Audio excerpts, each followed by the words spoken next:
नमस्कार. आजपासून आपण दररोज श्रीमद भगवद्गीतेमधील 15व्या अध्यायाच्या रोज 2-2 ओळी पाहणार आहोत.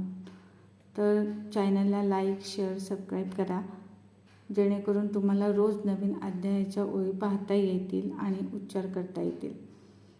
सुरू करूया. अध्याय 15वा.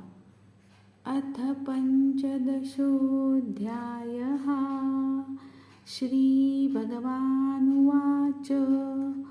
ऊर्ध्वमूलमधःशाखम् अश्वत्थं प्राहुरव्ययम् छन्दांसि यस्य पर्णानि यस्तं वेद स वेदवित्.